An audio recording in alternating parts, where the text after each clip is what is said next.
Capitol Theater this January and journey into the enchanted world of Utah Opera's Hansel and Gretel, where gingerbread dreams meet high-stakes adventures.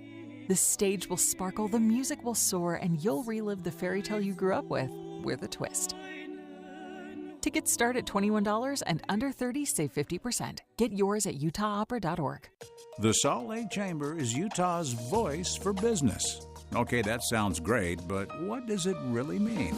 Well, as Utah's largest and longest-standing business association, they support and champion community prosperity throughout the state. And if you're in business, well, that's a very good thing for you. Be sure to listen to the Chamber's Speaking on Business, weekdays at 7:20, 11:55, and 5:20 p.m. on KSL News Radio. My daughter, she's 2. My wife, Meriden, we did it together because we want to be around a long time for her. Every single day, people are losing weight and keeping it off with Soda Weight Loss, improving their health, their quality of life. I would recommend this program to anybody. Anybody can do it. For the month of January, Soda Weight Loss is offering a new client partner program. Join with a partner, a friend, someone you love for the cost of one. Tried everything from fasting to every diet. Kept hearing about Soda Weight Loss. So what they did was give me a plan to lose the weight. It came with a nutritionist, came without drugs or pills or shots or side effects. What are you waiting for? Get started with Soda Weight Loss right now with a partner and only pay for one. Do you know how good it feels to let go of 51 pounds of belly fat? Because Soda Weight Loss works. Visit sodaweightloss.com. That's SOTA weightloss.com. Soda is, say it with me, state of the art. This is the story of the one who, as a maintenance specialist for a historic high-rise, knows that vintage charm historically needs constant attention. Which is why when it's time to upgrade turn-of-the-century mechanicals, they turn to Grainger. With easy access to 1 million-plus products and the scale to deliver when and where you need them. The right tools and supplies are never far away. So the one can keep that vintage building running like new. Call, click Grainger.com, or just stop by. Grainger, for the ones who get it done. Get in zone, AutoZone. Welcome to AutoZone. What are you working on today? Thinking about gas mileage? You know, changing your oil with a full synthetic oil like Mobil 1 can help your engine get more miles. Right now, you can get 5 quarts with an STP Extended Life oil filter for only $38.99. Get started on your next job today with the parts you need when you need them at AutoZone or AutoZone.com. Get in zone, AutoZone. Restrictions apply. Traffic and weather together brought to you by My Style Checking from Mountain America Credit Union. Here's Ricky Meese. Nice and quiet on all the Valley freeways. No accidents, no delays. Our main secondary is also looking good. We've had a little bit of busy traffic, Bangerter Highway near the 201 junction, but no real issues. At the Utah Auto Expo, we have a vehicle for almost everything, and we certainly have a vehicle for your thing. Mountain America Expo Center, the 17th through the 20th. AutoExpoUtah.com for tickets. Ricky Meese in the KSL Traffic Center. Highs expected today to hit 38 degrees. Tomorrow 35 and Friday 40. Then on Saturday there's a chance of snow. Right now it's partly cloudy and 37 degrees. I'm Heather Peterson from the KSL Common Spirit Health Studios. Listen online at KSLNewsRadio.com. We're Utah's news, traffic, and weather station. Inside Sources. Inside Sources. A new presidency, new state leaders, and a new legislative session. Utah's top political experts discuss the day's biggest stories. Only on KSL News Radio. Welcome to Inside Sources here on KSL News Radio. This is Taylor Morgan, partner at Morgan May Public Affairs, your host for this afternoon here on Inside Sources. Listeners, there is a lot happening today in national and in local politics. We have a lot to talk about, several exciting stories. Let's start, of course, with Donald Trump's latest drama surrounding the hush money trial in New York State, New York City. And fortunately, we are now joined by KSL legal analyst Greg Skordas. Greg, welcome to the show. Thanks for taking a few minutes to join us here today. What would you explain to our listeners? What is happening with Donald Trump's hush money trial? We know that he has been convicted, that he wanted to delay the sentencing there in New York, And now he, I believe, is asking for the U.S. Supreme Court to intervene on his behalf to delay or further postpone that sentencing. Yeah, which is really unusual, Taylor, because this is a state case. Trump had been charged with 2 federal cases, one involving the January 6th insurrection and one involving the classified documents in Mar-a-Lago. Those federal cases are ostensibly dismissed right now. They're not going forward. The 2 state cases involve the one you're talking about and then the one in Georgia, which has been bungled by the district attorney down there. So I don't know that the Supreme Court really has the ability at this point to intervene in a state prosecution. Trump was convicted in New York, or at least he was found guilty by a jury, of 34 felony counts involving his what they call the hush money, involving Stormy Daniels and paying her off to keep her out of the limelight while he was running for president. And since that verdict has come down, a lot has happened, not the least of which is he's been elected president, and he'll be assuming that office in, about a week and a half. So the judge, I think, really didn't know what to do. He's got these 34 felonies that the jury has found Trump guilty of. There's never been a sentencing, and sentencing is an important part of a criminal case because you can't appeal a case until you've been sentenced. Trump had been arguing with the judge about setting aside the verdict, but he can't appeal it to the New York Supreme Court until he's sentenced. The judge also said, I'm sorry, I'm rambling here, that he's already sort of indicated what his sentence is going to be, which is no jail, no fine, no probation. So it would seem that Trump might want to go ahead and do that. But the downside is, of course, once that happens, he is and forever will be a convicted felon until an appeal sets it aside. Well, okay, let's talk about that, Greg, because, of course, you have explained that this is happening at the state level. There were a number of investigations, court cases involving President-elect Donald Trump in the lead up, of course, to the election. And as you mentioned, most of those have been set aside or tossed out and won't go on any further. Yet the New York hush money case is kind of the one that does have ramifications or consequences, at least on paper, for President-elect Donald Trump. But even though these are felonies, it is in state court. So does Donald Trump not have any kind of immunity for felony convictions at the state level? What does that really look like?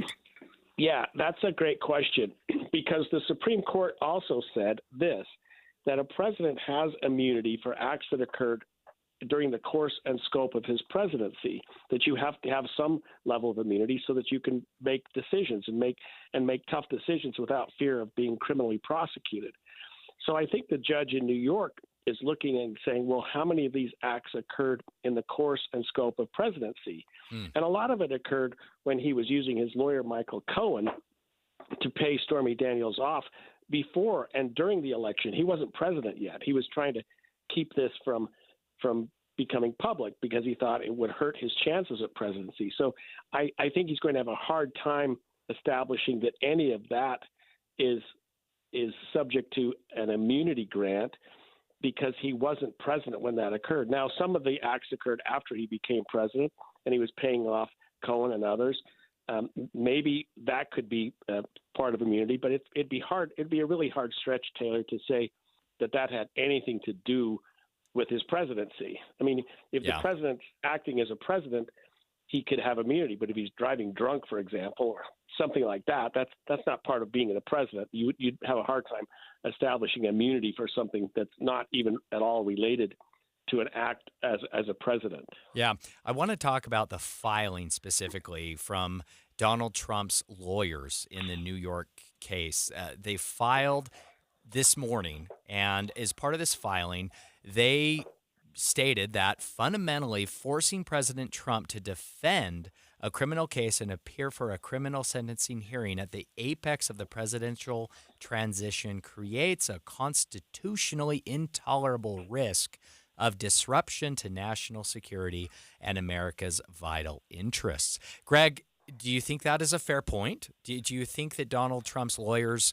are making a legitimate claim that sentencing could undermine the transition of this new presidency. You know, I think that's their best argument, Taylor. I don't think it's a good argument. I don't think it's going to fly. I mean, he can go and appear. The judge has already said he's not going to give him a minute of jail or an hour of probation or $1 a fine. So I don't know how that's going to upset the transition of power. I guess it's a little bit embarrassing, and it may cause a lot of protests and whatnot outside the Manhattan courthouse. But I don't find that argument to be particularly compelling.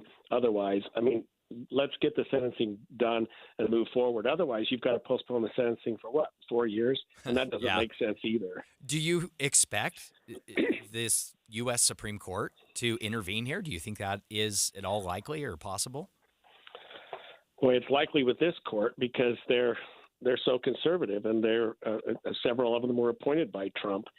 But to me, it would be wrong for them to intervene because it hasn't even gone up the appropriate state appellate court channels, the New York Court of Appeals, the New York Supreme Court. So for the United States Supreme Court to intervene, I'm not even sure how they have jurisdiction, Taylor. I don't know how they can just jump in and say, well, because he's the president-elect, maybe we should stop everything that's going against him, because the federal courts don't tell the state courts what to do. They really don't. And that's exactly what the Trump lawyers are asking to occur. Yeah, and as you mentioned earlier, until the state sentencing actually has happened, it's not even legally possible to appeal the sentencing with the state Supreme Court. Is that right? That's right. Yeah. The clock for appeals start when a person has been sentenced. And by the way, that's when a conviction enters. That's when you are officially a convicted felon at the time of the sentencing. So he is not yet technically legally a convicted felon.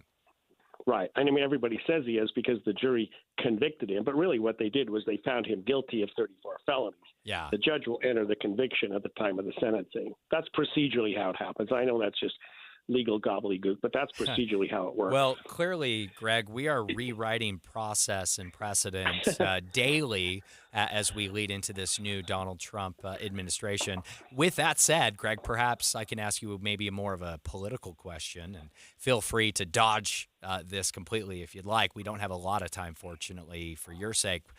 Greg, why wouldn't Donald Trump just want to take this sentencing? As you mentioned, it doesn't really have any teeth, right? There are no consequences. There's no jail time. Why not just get it over with, take the sentencing, and then move on and be inaugurated on January 20th? Why wouldn't he do that? That's not the man. That's not Donald Trump. He doesn't do anything that way. He doesn't do anything the sort of the easy way. I mean, he's going to fight this case every way he can and as long as he can, notwithstanding the fact, like you're talking about, that there really aren't any significant consequences. He doesn't want this on his record. He's going to fight it every way he can. Yeah. KSL legal analyst, also co-host of KSL's Inside Sources, Greg Skordas. Thank you so much for taking a few minutes to join us today. Thanks, Taylor. Coming up next, we are going to talk about Governor Cox's inauguration ceremony that took place here in Salt Lake City earlier today.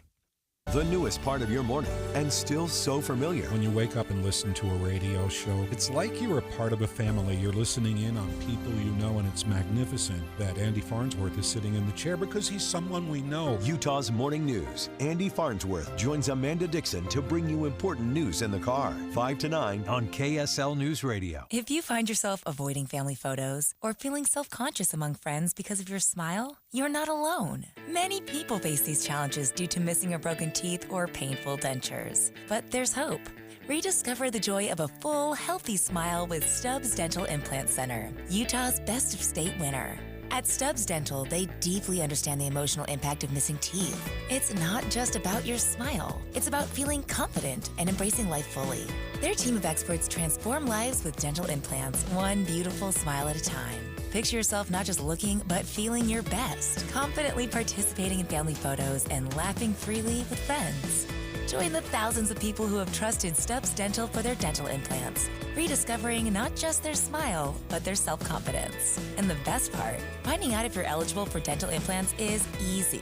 Visit StubbsDental.com, and in just 60 seconds, you could be on your way to a life-changing smile. That's StubbsDental.com. Bombas makes the most comfortable socks, underwear, and T-shirts. Warning, Bombas are so absurdly comfortable you may throw out all your other clothes. Sorry, do we legally have to say that? No, this is just how I talk, and I really love my Bombas. They do feel that good. And they do good, too. One item purchased equals one item donated. To feel good and do good, go to bombas.com/radio and use code radio for 20% off your first purchase. That's BOMBAS.com/radio and use code radio at checkout. This is TV's Dr. Travis Stork for Eggland's Best. Whether it's breakfast, lunch, or dinner, make sure you're choosing wholesome ingredients like Eggland's Best eggs to plus up your nutrition. With more than 6 times the vitamin D and double the omega-3s and vitamin B12 compared to ordinary eggs, Eggland's Best supports a healthy lifestyle. Available in so many delicious varieties: classic, cage-free, organic, free-range, and pasture-raised. Eggland's Best. Better taste, better nutrition, better eggs. Visit egglandsbest.com to learn more. Imagine a currency that has true value, a currency that's local, protects your wealth, and resists inflation. Now imagine that currency is anchored to the stability of gold. Introducing Goldbacks, a currency made of 24-karat gold, accepted at over 800 businesses in Utah. Don't just imagine it. Visit alpinegold.com to start spending in gold. Use promo code RADIO to get free shipping on orders of over $200 or more. At Intermountain Children's Health, we've created a bold plan called Primary Promise to build the nation's model health system for children. Help us achieve this once-in-a-generation vision so together we can bring the world-class care of Primary Children's Hospital closer to home for every child in our communities. For more than a century, Primary Children's has kept the child first and always. Join us for the next 100 years. To learn more, visit primarypromise.org. Hi, this is Doug Wright, and over the years, you've heard me praise the Connecticut soft water systems. You've heard that so often, you might be tempted to chuck a shoe at your radio. Well, hang on, because I've got some great news. Get this, Connecticut will pay you $50. I'm not kidding on this. They'll pay you $50 to buy a competing water softener from another dealer. Ready for the rules, though? Well, they're pretty simple. Invite Connecticut of Utah to your home for a free estimate on a Connecticut water softener. If within 60 days of hearing them out, you buy any other system from any other water softener dealer, Connecticut of Utah will fork over $50. That's how sure they are that after hearing them out, you won't settle for anything less than a Connecticut water softener. Now, this offer does expire in 30 days, so don't delay. Call Northern Utah's authorized Connecticut dealer, Connecticut Quality Water Systems of Salt Lake, 801-576-8600, or log on to softwaterutah.com. That's softwaterutah.com. Tell them Doug sent you.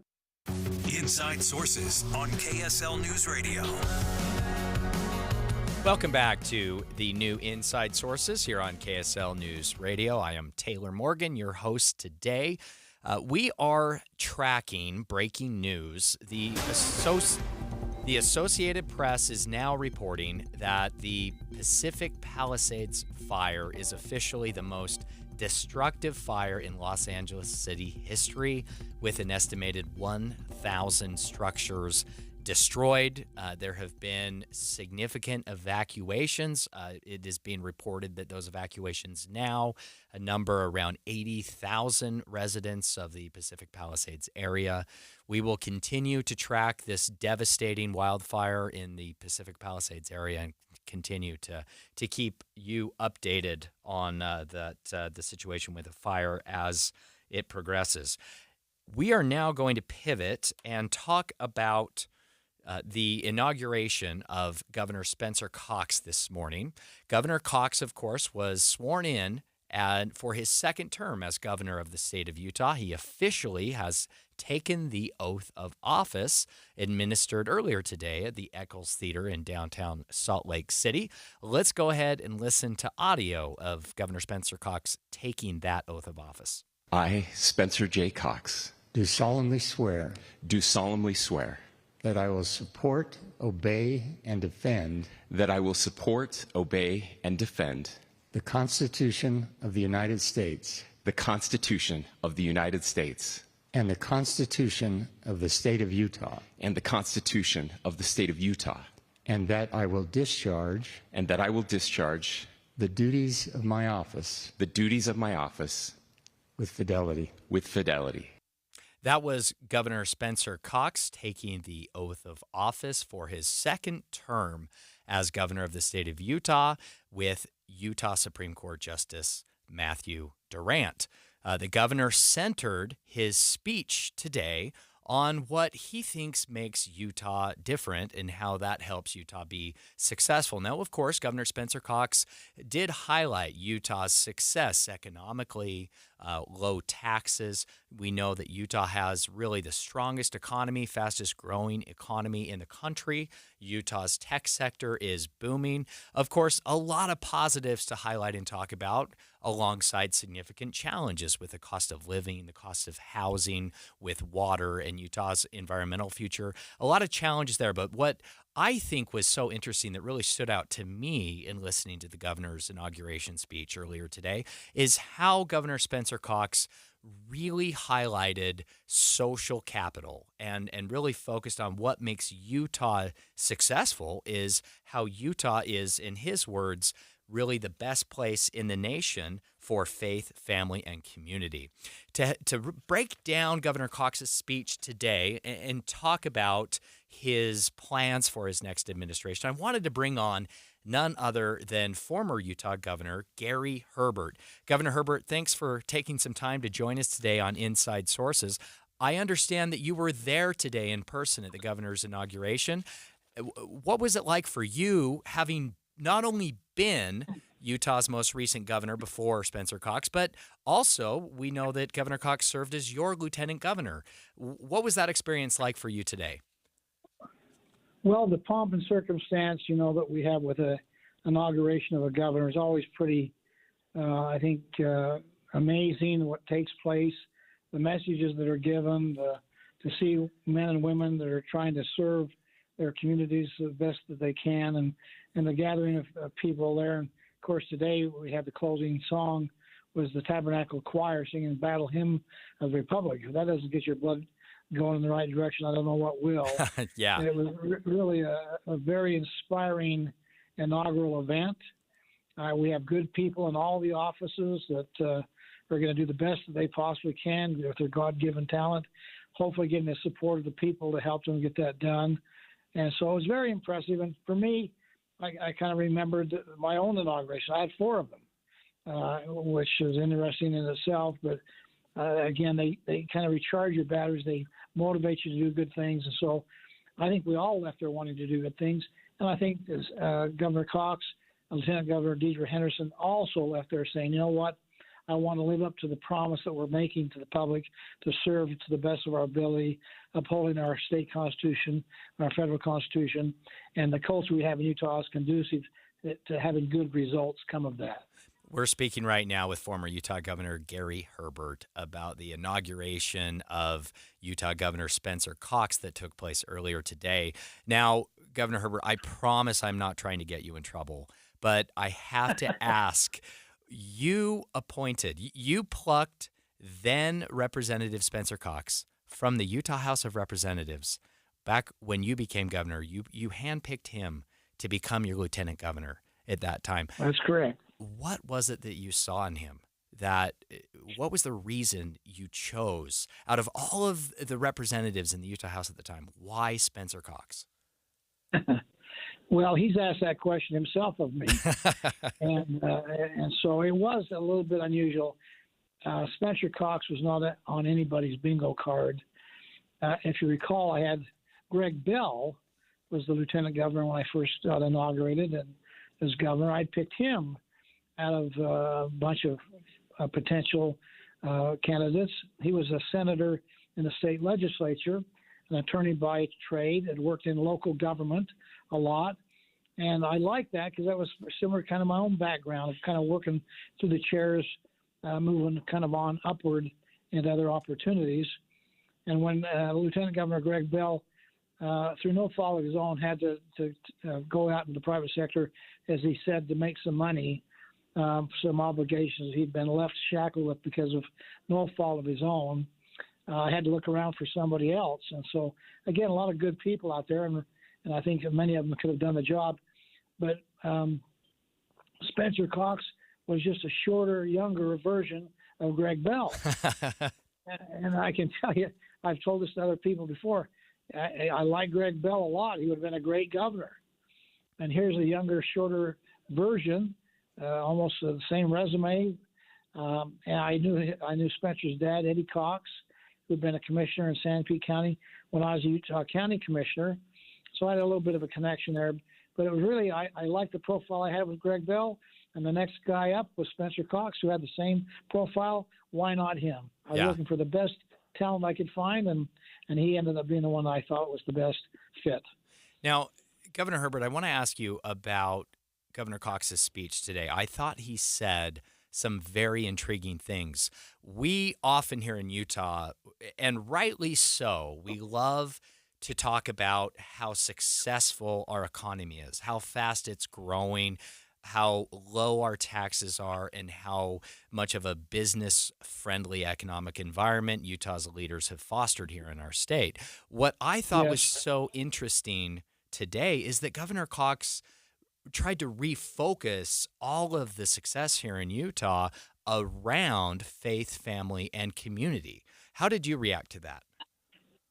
Well, I reacted very favorably because I believe it too. And he's not the first one to recognize that we have a unique culture in Utah that's conducive to getting good outcomes, because neighbors do care about neighbors. In most places in the country, you don't even know who your neighbor is, other than maybe your adjacent neighbor right across the street or maybe your backyard. But here we have a larger group of people we call our friends and neighbors. We have a good culture of a more conservative, smaller government, more private enterprise. And that's has led to some really good outcomes. We lead the nation in volunteerism. We lead the nation in charitable giving. We lead the nation in pianos and culture. We have the highest number of pianos in our homes of any state in America. The highest number of computers. Wow. We're high-tech savvy. We're bilingual. All those things lend to a good environment to have success without having to rely only on government. Well, and of course, we want to make sure that appropriately and rightly we give you, Governor Gary Herbert, credit for your leadership for a lot of Utah's success, and of course for handpicking Governor Spencer Cox, which put him on the path to be reelected for his second term as governor of the state of Utah, sworn in earlier today. Thanks for taking a few minutes, Governor Gary Herbert, joining us live here on KSL News Radio. Coming up after the break, we're going to speak with Congresswoman Celeste Malloy about her work in our nation's capital to manage and limit federal agencies' power to give Utahns more power, specifically over their lands. Stay right here. Good afternoon. It's 1:30 at KSL News Radio. I'm Maria Chaleos. KSL's top story this hour. The location for a housing unit for disabled people facing chronic homelessness is causing a stir in Ogden. KSL News Radio's Alexandria Bonilla reports. Now, the location has been a center of controversy for the past month, with city officials worried that it's concentrating too much poverty in one place and it's too close to schools. A vote to proceed with the project is scheduled for next week. Salt Lake City police say they have arrested a man accused of hitting an elderly man near 17th South and State Street and leaving the scene without stopping. The crash happened just before 5 Tuesday morning. The 84-year-old victim is in critical condition. They arrested 49-year-old Eric Connor after finding his truck near the University of Utah. Our top national story from ABC News. At least 2 people are dead. Many have been injured in the massive wildfires tearing across the Los Angeles area. Thousands of firefighters are battling at least 4 separate fires in the metropolitan area from the Pacific Coast inland to Pasadena. And taking a look at your money at this moment, the Dow is up by 69 points, sitting at 42,597. S&P 500 up by 4, but the NASDAQ, it's down by 23 points. Mostly dry forecast for the next few days at least. We'll check your forecast coming up next. KSL News Time, 1:31. A reminder about the simplest way to get updated for your day. Hit your KSL preset when you jump in the car, and we'll take care of the rest. Hear key news updates and traffic reports. Andy and Amanda from 5 to 9 in your car. KSL News Radio at 102.7 FM. Where can you kick off the new year with big savings on gig speed? Only with Xfinity. Now through January 16th, get gig internet at home for $25 a month for 1 year when you add an unlimited mobile line, which connects you with gig speed Wi-Fi on the road. Act fast today and save more than $650 over AT&T and Verizon in your first year. Plus, hurry and take advantage because right now you can also get a free 5G phone with trade-in. So save big and stay connected to what you love with fast gig speed internet and mobile from home to hotspots. This new year, it's all about gig speeds and big savings. Don't wait and get gig speed internet, spend less green, and switch to Xfinity. Go to xfinity.com/gig savings to learn more. Requires paperless billing and auto pay with stored bank account restrictions apply. Equipment taxes and fees extra. $40 internet discount applied to mobile bill after promo. Regular rates apply. Actual speeds vary. Savings compared to Verizon Fiber Gig Plus 1 Unlimited Welcome Line and AT&T Fiber Gig Plus 1 Unlimited Starter Line. Xfinity internet required reduced speeds after 30 gigabytes of usage per line. Data thresholds and actual speeds vary. Hi, this is Cameron Rising. Growing up, summer break was the best, but I've learned that a lot of kids don't feel the same. That's because summer means their school breakfast and lunch won't be available. What's awesome is the food bank helps. Join me and Les Olson IT by giving food, time, or money. Take your donations to any Les Olson IT branch or the food bank and find more info at lesolson.com/food. Let's support our community together. This is Derek Overstreet of the New Millennium Group and host of Stop Working and Start Living Radio. If you're close to or in retirement and you don't have a tax plan, call us right now, 888-999-6370. That's 888-999-6370. Listen, our country's been spending like never before, and the tax bill is coming soon. If you need an income tax strategy and a financial plan that will get you through the rest of your life, give my team a call, 888-999-6370. That's 888-999-6370. If you want an investment plan that allows you to keep more of your gains and pay less taxes, give us a call, 888-999-6370. My team specializes in the type of plan that will get you retired 3 to 5 years sooner than you thought possible. So, get a no-cost tax analysis by calling 888-999-6370. That's 888-999-6370. My team is standing by now. You know that feeling? Your furnace is working way too hard to keep up with the cold, except now it's not actually as cold as it used to be, but the furnace still seems to be working too hard, and what if this means your furnace doesn't have what it takes to survive the winter after all? Whipple that away. Replacing your furnace now so you can stop worrying now is my job. Make your problem my problem. Whipple Service Champions. Visit whipplethataway.com for our current special offers. Traffic and weather together. It's brought to you by My Style Checking from Mountain America Credit Union. What's going on, Ricky? You're not going to see any problems there. Our main secondary is also looking good. Again, a reminder that there will be reduced lanes on northbound I-15 near 1600 South in Springville starting tomorrow morning at 9 a.m. for crews to be working on the side of the road. It could cause some congestion. Advanced Window Products offers Graber window coverings, high-end quality with the best warranty. Save 30% off when you mention KSL. AdvancedWindows.com. Ricky Meese in the KSL Traffic Center. Cooler temperatures for the next couple of days, but our next chance of snow coming your way over the weekend. Saturday, 30% chance of showers. Right now, 37 degrees. I'm Maria Chaleos from the KSL Common Spirit Health Studios. Listen online at kslnewsradio.com. We are Utah's news, traffic, and weather station. Inside Sources. Inside Sources. A new presidency, new state leaders, and a new legislative session. Utah's top political experts discuss the day's biggest stories. Only on KSL News Radio. Welcome back to Inside Sources here on KSL News Radio. This is Taylor Morgan. Utah's 2nd congressional representative, Celeste Malloy, has made quite the name for herself in just her few years so far in Congress.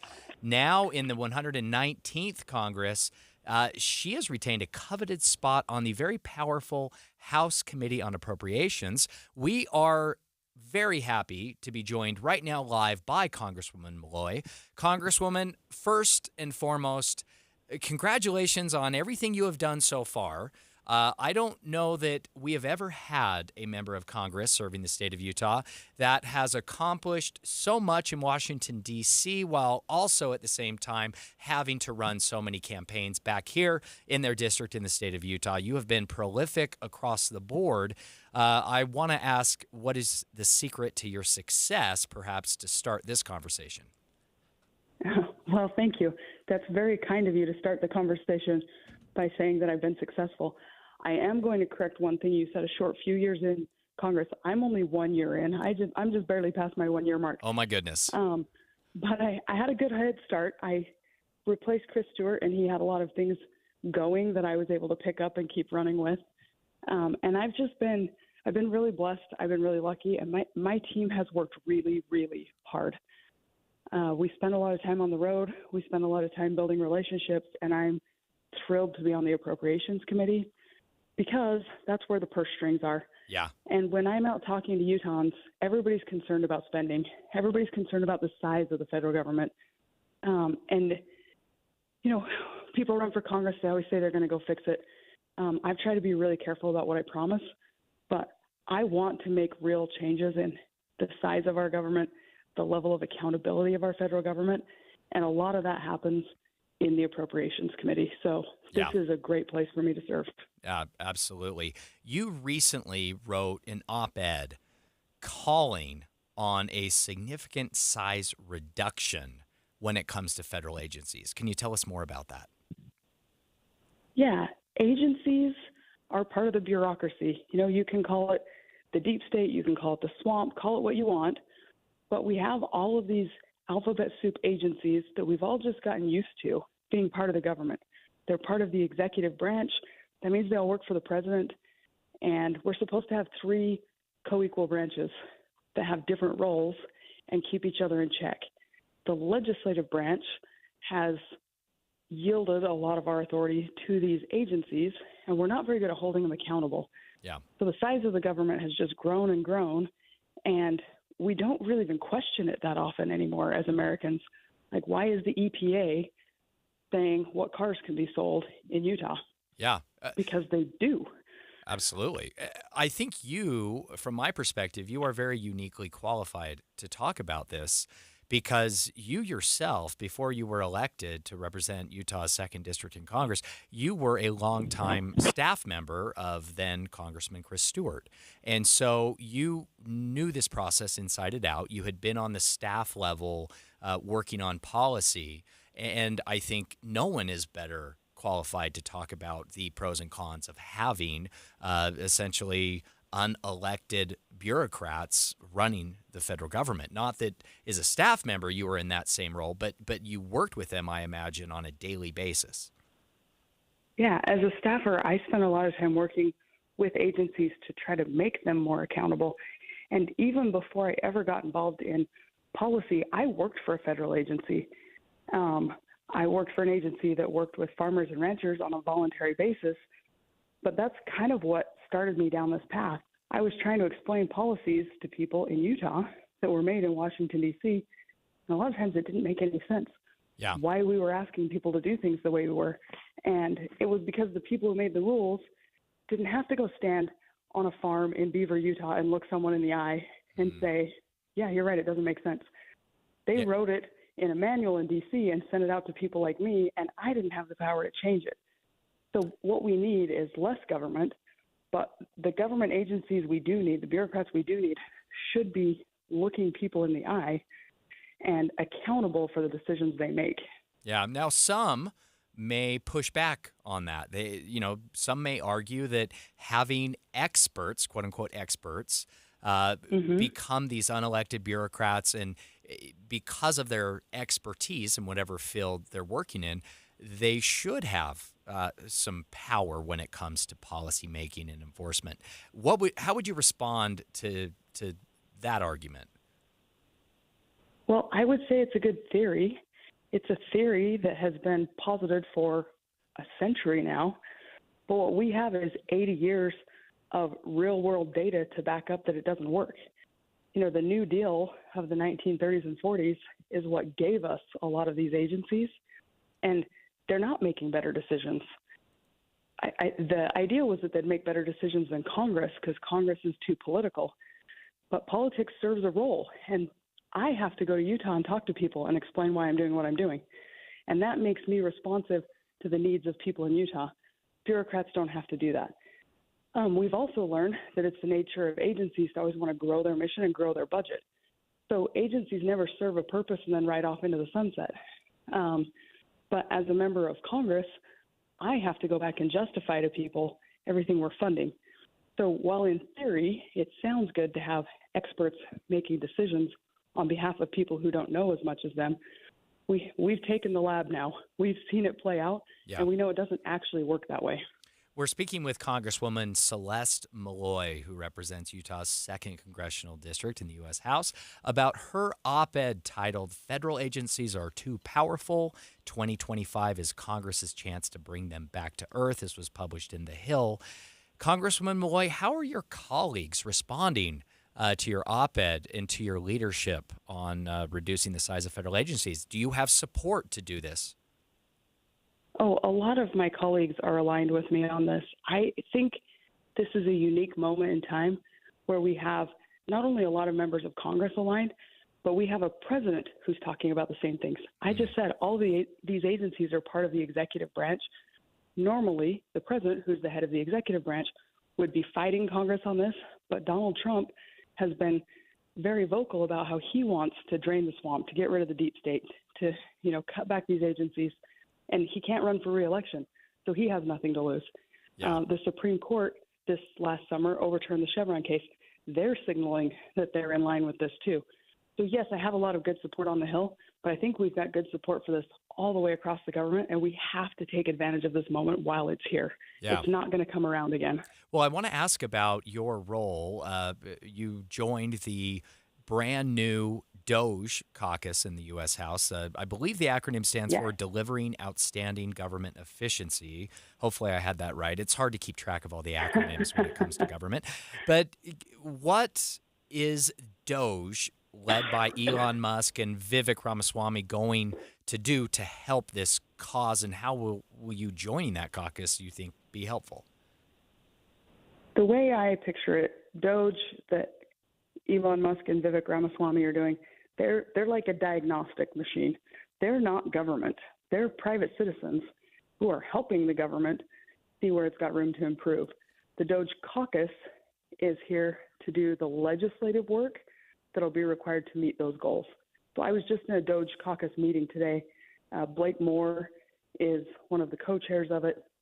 And what we talked about is how do we capture all this energy about streamlining government, making it more efficient, making it more responsive to constituents, and get it in law so it's not just something that happens while Trump's in office and he's holding the reins and he says he wants to do this, but goes away with the next president.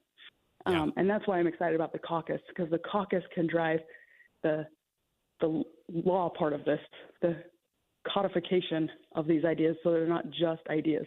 Yeah. Congresswoman Celeste Malloy, we are so grateful for your time. We know how busy you are. I saw a photo that you posted on social media in your new office. There wasn't a lot of furniture there, and I think it was a snow day, so you were answering the phone yourself. I hope you have a couch or two and maybe some staff there for you, because we know that this is going to take a lot of work, and we're always grateful for your time. We're getting everything put together by the day. It already looks a lot better than it did earlier this week, so thank you. Excellent. Yeah, thank you again for joining the show. We'll have you back very soon. That is Utah 2nd District Representative Congresswoman Celeste Malloy. Coming up next here on KSL Inside Sources, Utah has a brand new Attorney General. Derek Brown took the oath of office earlier today, and he will be joining us next to talk about his priorities as Utah's next Attorney General.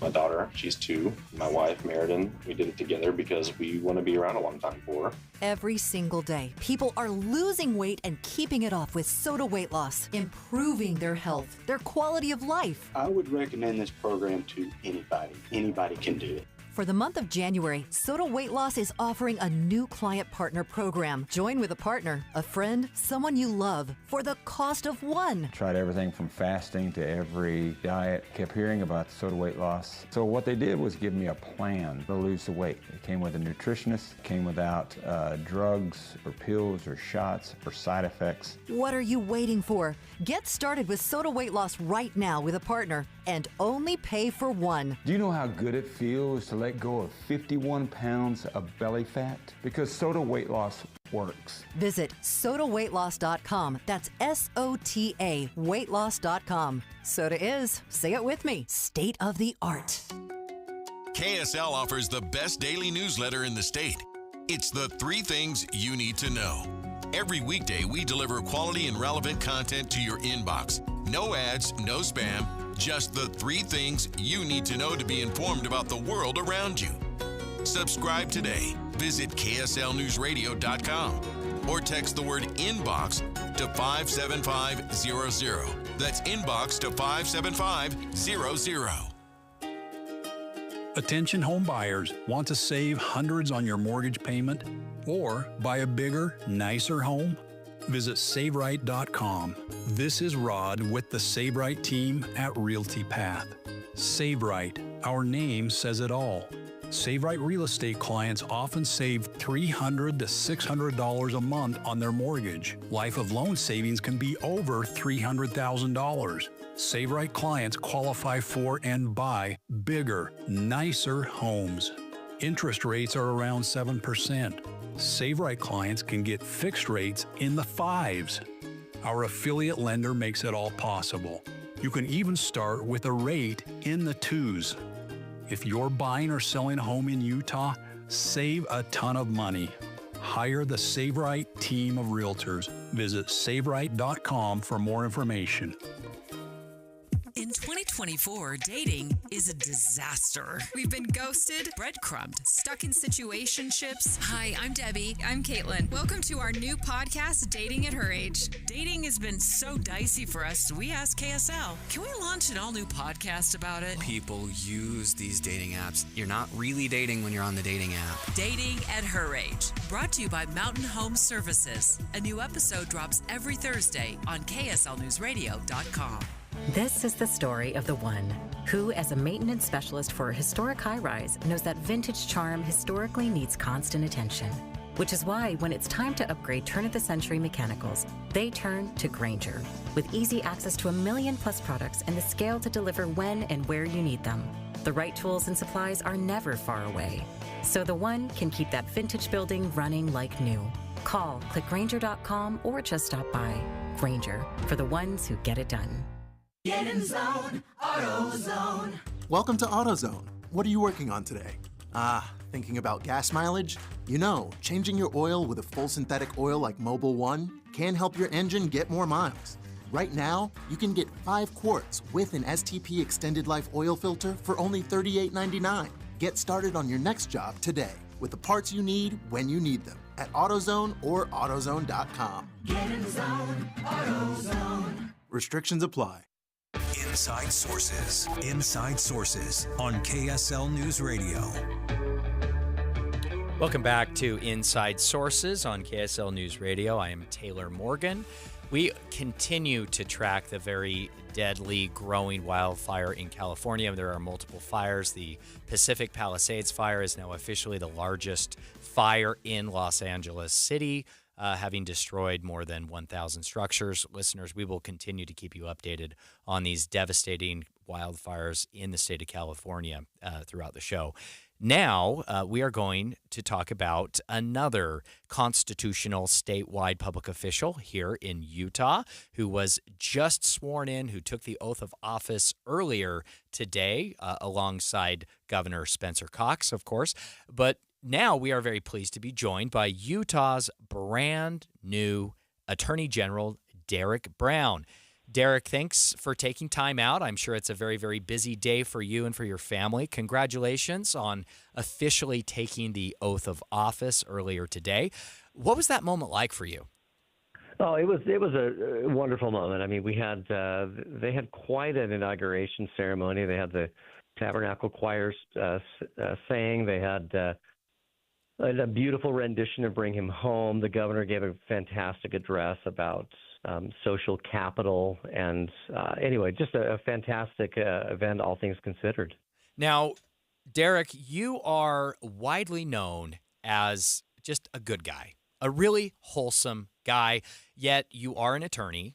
So sometimes that can be, a little bit of a... Yeah, thanks for the clarification. Yeah, you still are an attorney, even though everyone I know, myself included, Derek, thinks you're a very good, honest person. We know, of course, that the office of Attorney General here in the state of Utah has been rocked by personal and political scandal for decades. And when you launched your campaign to become Utah's new Attorney General last year, you worked really, really hard to communicate the importance of rebuilding trust and faith in the office of Attorney General here in the state of Utah. Tell me, what does that mean to you? What are you going to do? What are your priorities as you take office? How will you rebuild that trust?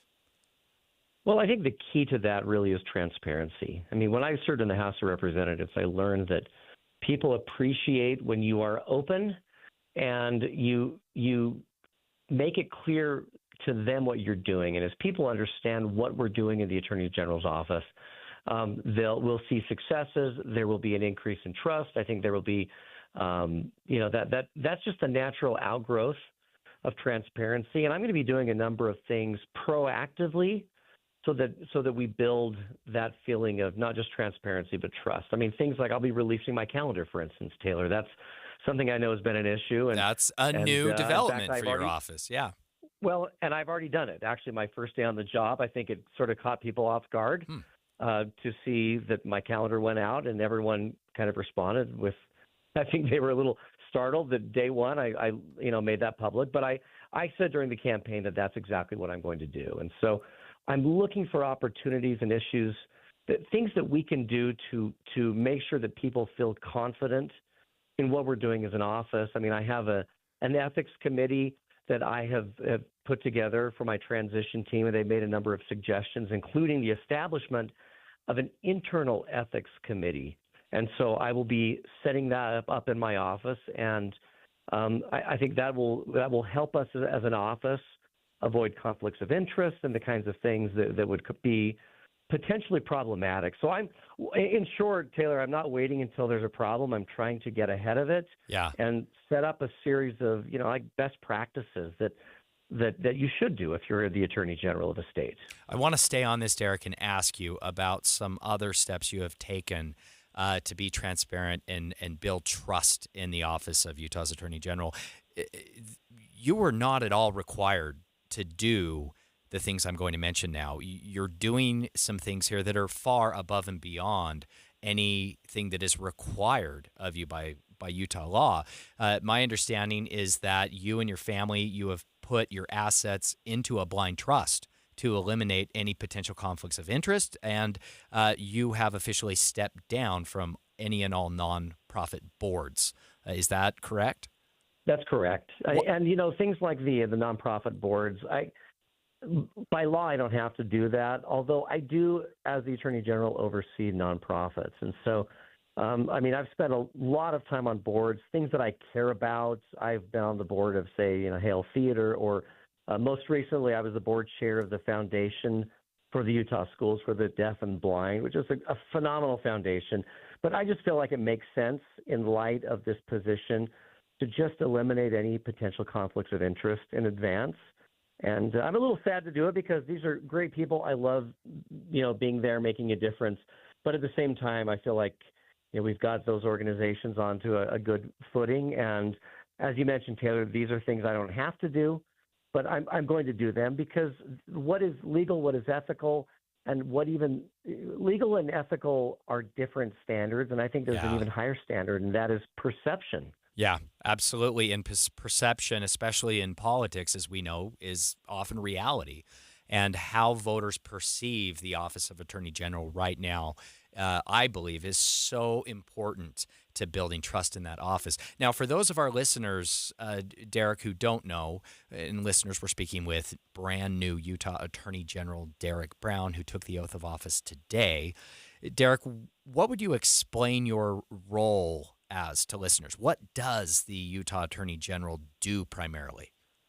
Well, the most basic way to look at it, that you don't hear about this very often, but the reality is we have 280 attorneys, and they provide legal counsel for all the boards, commissions, and agencies of the state. Everything from the University of Utah to UDOT to DMV. I mean, you name it.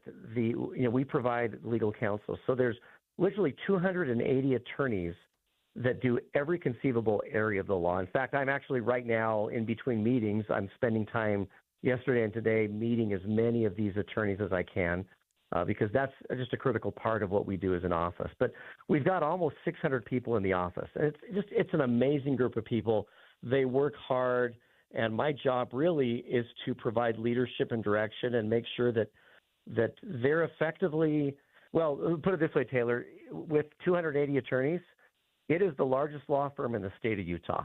So wow. Okay. My job is to make sure it's also the best, most efficient, most well-funded, and well-respected law firm in the state of Utah. Derek, what will you do? What does that role look like when it comes to supporting Governor Cox in his new administration on some of his social capital initiatives, as he calls them? And also, what does your role look like vis-a-vis the state legislature? The session, as we know, begins just next in a couple weeks here. So what does Utah's Attorney General do essentially in support or opposition of those branches of government? Well, one of the main things we do is we collaborate with them, and we work together. I mean, ultimately, my job is to defend the laws that are passed by the legislature and signed into law by the governor. So we will, good legal counsel obviously works to defend a client after there's an issue that's brought up. But a really great legal counsel works with them even before that happens. And so that's really what we'll do is we'll spend a lot of time working with the governor and the legislature collaboratively on bills so that my job really is to flag the issues. If we're going to be sued as a state, my job, yes, I will defend the laws after they've been passed and if we're sued as a state.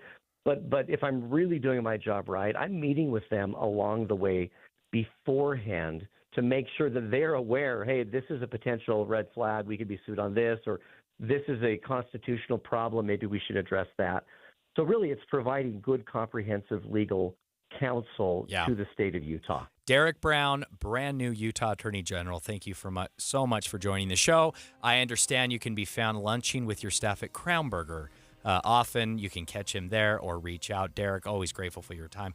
Coming up after the break, we are going to talk about the priorities of Utah legislative leaders for this session. That's next. KSL Salt Lake City. From the KSL Common Spirit Health Studios, this is KSL News Radio. Utah's news, traffic, and weather station. Good afternoon. It's 2 o'clock at KSL News Radio. I'm Maria Chaleos. KSL's top story. Governor Spencer Cox has been sworn in for his next term. During his inauguration speech today, he touted Utah's accomplishments and quoted U.S. News and World Report, which ranks the Beehive State as #1 in economics and government efficiency for a second year in a row. Those #1 rankings have absolutely nothing to do with what we have accomplished as your state leaders in these last 4 years. Cox says the reason Utah is #1 is because of the people and their willingness to support each other, not because of the government. Our top national story from ABC News. Thousands are fleeing from several major fires now burning in Los Angeles County. At least 2 people are dead. Here's one resident talking about how his neighbors have been affected. I'm so sorry for all my neighbors who've lost their homes. I feel blessed. Our home is still standing, and I was helping Firemen put out spot fires. The fire is spread to over 11,000 acres and destroyed 1,000 structures. Taking a look at your money at this moment as the Dow approaches the close, or the Wall Street approaches the close, the Dow is up 107 points, about 0.25%, sitting at 42,635. S&P 500 up by 9. The NASDAQ, however, ending the day down by 11 points. Looks like great weather, but cooler temperatures for the next couple of days. We'll check the forecast coming up next. KSL News Time 2:01. The sources where we get our news matters. When you listen to Utah's Morning News, we want you to feel the stories are important to you and trustworthy. This is Amanda Dixon. And I'm Andy Farnsworth. Join us weekday mornings on KSL News Radio. If you're living with dry age-related macular degeneration or dry AMD, you may be at risk for developing geographic atrophy or GA.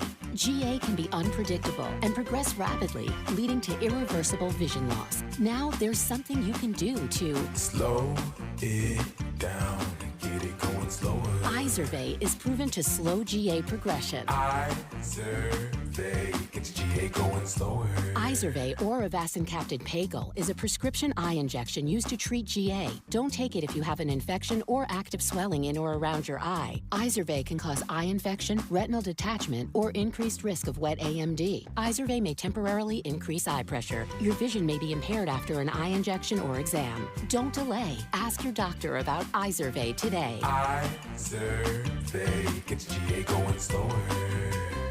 Visit Izervay.com. That's IZERVAY.com. Boy, right after the holidays, everyone needs a little cash, right? Oh, yes. We have great news for you. Right now, UCCU, Utah Community Credit Union, will pay you for your auto loan and credit balances. So all you have to do is just transfer your auto loan or your credit card balance to UCCU. And on top of giving you a low interest rate, which will save you money, UCCU will give you 1% cash back up to $250 on every loan you transfer. Amanda, as soon as I heard about this, I said, I'm in this exact situation. I actually had to have 2 loans to get my car a year ago. Yeah. Long story. Got it consolidated into one, and they paid me 1% back for each thing. I've got 1 payment now instead of 2. It's so much easier, and it took me basically an hour. I just went straight to the website. I applied. They said, you got to send me these documents. I did, and all of a sudden, within a couple of days, I had it all set. This is how easy they are to work with, always looking for ways to help you and your family. You can find out more on the UCCU mobile banking app or just go to uccu.com/transfer. Utah Community Credit Union. You're going to love where you bank. Get in zone, AutoZone. Welcome to AutoZone. What are you working on today? Thinking about gas mileage?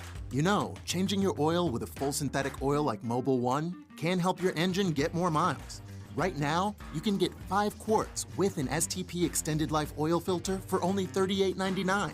Get started on your next job today with the parts you need when you need them at AutoZone or AutoZone.com. Get in zone, AutoZone. Restrictions apply. When you're hiring, have you ever felt like you're missing out on meeting great candidates? Well, they're not hard to find when you go to ZipRecruiter.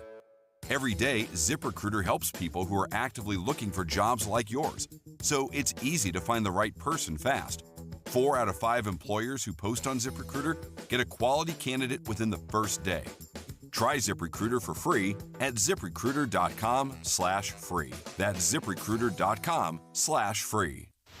Traffic and weather together. It's brought to you by My Style Checking from Mountain America Credit Union. Here's Ricky Meese. Right now, it is still a nice and quiet drive on the Valley freeways and main secondaries. Salt Lake City PD is working to wrap up an accident at 3rd West and 1100 South. Whipple Service Champions, your cooling, heating, plumbing, drains, and electrical specialist. Whipple that away. Ricky Meese in the KSL Traffic Center. And cooler temperatures for the next couple of days. 30% chance of showers by the time we get to the weekend. 36 degrees. I'm Maria Chaleos from the KSL Common Spirit Health Studios. Listen online at kslnewsradio.com. We are Utah's news, traffic, and weather station.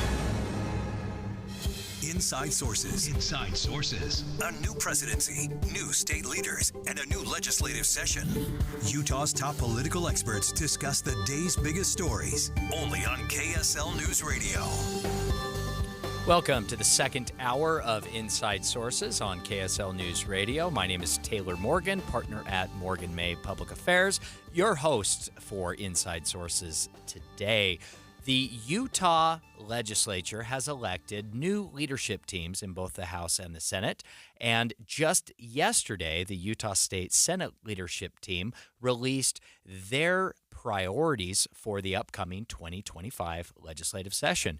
We are now proud and happy to be joined by Senate Majority Leader Kurt Cullimore. Senator Cullimore, thank you so much for taking some time to join us today. I imagine it's a very busy day for you with the governor's inauguration and, of course, leading into the legislative session. Can you tell us more about the priorities for the Utah State Senate in this year's general session? Yeah, absolutely, and thanks for having me, Taylor. Things are ramping up for the upcoming legislative session. I think the big thing that you're going to hear a lot about is energy. Utah was pretty good about taking an initial stab at AI policy, and that's something that we need to continue to address. But I think what is becoming evident is that AI is going to start affecting all factors and all parts of our economy and sectors of society and everything. But AI is not possible without significant energy. And everywhere in the United States is struggling to meet these new energy demands, particularly as we see things going electric and autonomous, which obviously requires energy. Yeah. And so if we want to be the leaders in the new and upcoming economy, if we want to ensure that the U.S. and Utah beat out China and other countries that are racing to this, we've got to find ways. We've got to clear the path and clear the regulatory path to develop energy and make energy available to companies that need it for data processing, for manufacturing and everything. And so I think that's going to be one of the top priorities. Now, in the list of priorities in the statement that was released by you and your colleagues in Senate leadership yesterday, you talk about your commitment to position Utah as a global hub for energy innovation. What does that mean? What do you have in mind when you're talking about innovation, right, when it comes to energy? Is it just the AI, or are there other priorities or projects that would mix into that? Well, I think historically for baseload power, we've relied on coal, and for the foreseeable future, that's not really going anywhere. But there is obviously demand for lots of alternative energies, whether that's renewable energies, which is important, wind and solar, but it could also be natural gas energy production. It could be geothermal. And hopefully we can clear some regulatory paths from nuclear, as that's, some of the most reliable and cleanest and becoming more and more safe. And we're hopeful that with the new administration, a coalition of states can make appeals to the federal government to kind of ease up the regulatory burden to get some of that nuclear power online so that we can have that clean energy source as baseload power. So it's kind of an all of the above approach. Yeah. Now, we know that for 17 consecutive years, Utah has ranked number one in economic outlook. And naturally, I think a lot of credit needs to be given to Utah lawmakers for ensuring that Utah has a very pro-business, economic-friendly environment here in the state. What do you hope to accomplish this session to maintain Utah's high ranking and economic strength? Yeah, you're exactly right. I mean, we want to be a business-friendly environment. We want to not stifle innovation, but encourage innovation. We want to encourage entrepreneurship, encourage job growth and job creations. And one way we can do that, obviously, is by looking at our regulatory scheme and making sure that businesses are in the right environment to thrive, but also making sure that Utah is an affordable place to live and making sure that it's an affordable government. And so we'll be looking at tax cuts again. In the governor's budget, he proposed getting rid of income tax on Social Security, and so there's going to be ongoing discussions about that. I do want to note, though, that the legislature has increasingly increased the exemption for Social Security income tax, and so 85% of people that receive Social Security in the state of Utah that income is exempt. And so we're just talking about the last 15%. But I think that's part of the discussion, reducing the income tax rate again, which, as we've seen, the legislature's done this the last 4 years, but it helps the business environment. It helps make Utah more attractive for people to relocate here and for businesses, to the extent that we need to continue growing that. And I think really we're looking, with the advent of more work at home and remote work being more and more available, that focus really needs to be on rural Utah and creating new economic opportunities off the Wasatch Front.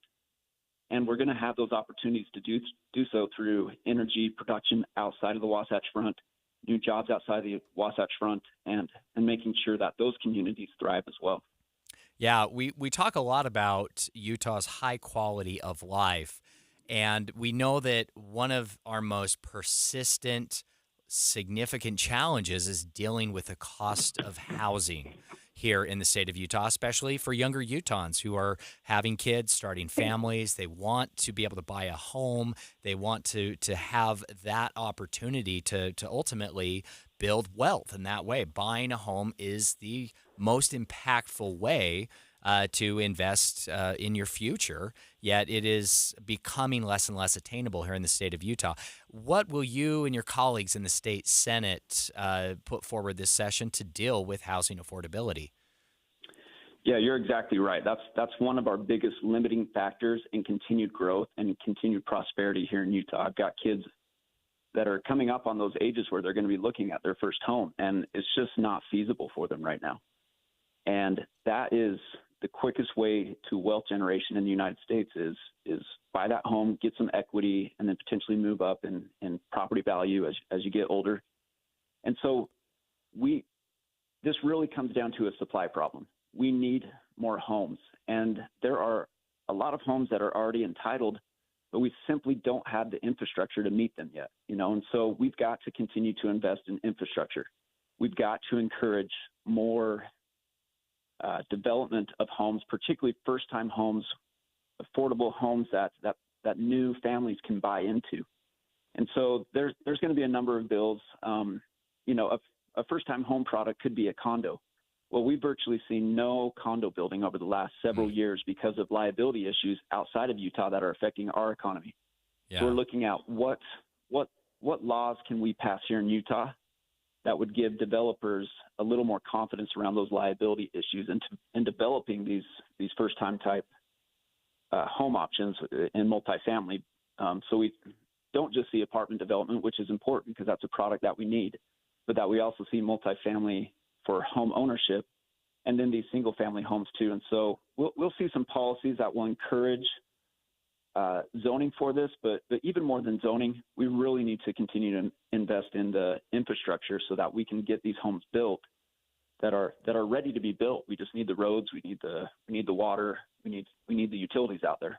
Yeah, we're speaking with Senate Majority Leader Kurt Cullimore. Senator Cullimore, maybe on a personal note, now as you begin the 2025 general session, what, in your opinion, is the best way for our listeners, for constituents of state legislators to have an impact on legislation? How can they get involved in a constructive way and really have an impact on what you and your colleagues do on Capitol Hill? So I'm going to talk about a couple ways. And one of the reasons why I really love serving in state government is because it is so accessible. A single voice really can have an impact, and reaching out to a legislator and saying, this is important to me. You can see one person move mountains in the state of Utah. And so I would suggest two things. One, we have a lot of great trade associations. We have a lot of good civic organizations that do a lot of good work here. And when those organizations and those associations come up here and speak, legislators recognize they're not just speaking for themselves. They're speaking on behalf of a large constituency throughout Utah. And so getting involved in those civic organizations, trade associations, is actually hugely beneficial. And it's a good way for you to get your voice heard on specific issues and to have the backing of a lot of other people that have similar ideas. Yeah. So that's one way, is get involved in those organizations. The second way is, like I said, it's really not that hard to get in touch with your representative or your state senator. I try to regularly respond to emails, texts.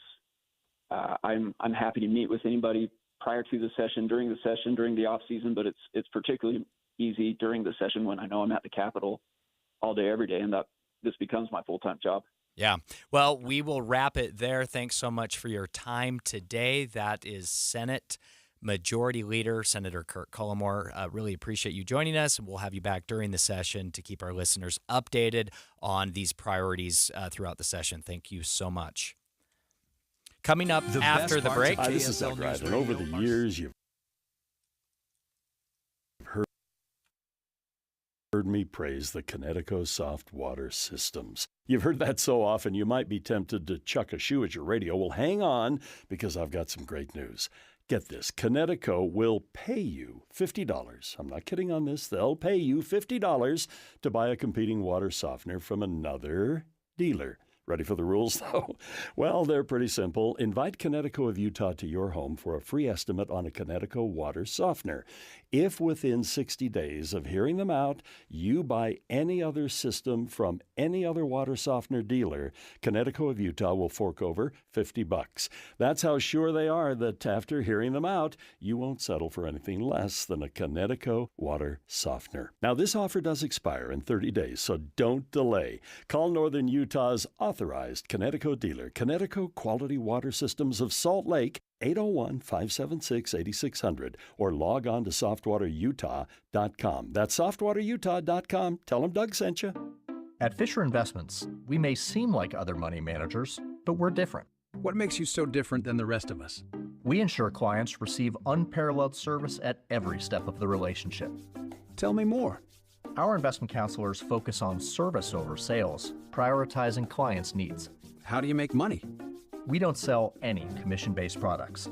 We have a simple management fee based on the value of our client's portfolio. So we do better when our clients do better. What about client portfolios? We get to know each client, their finances, family, health, lifestyle, and more, and then we tailor a portfolio based on their specific goals and needs. Your clients really come first then, huh? Yes, we make them a top priority. Our goal is helping them achieve a comfortable retirement. Wow, maybe we are different. At Fisher Investments, we're clearly different. Learn more at FisherInvestments.com. Investing in securities involves the risk of loss.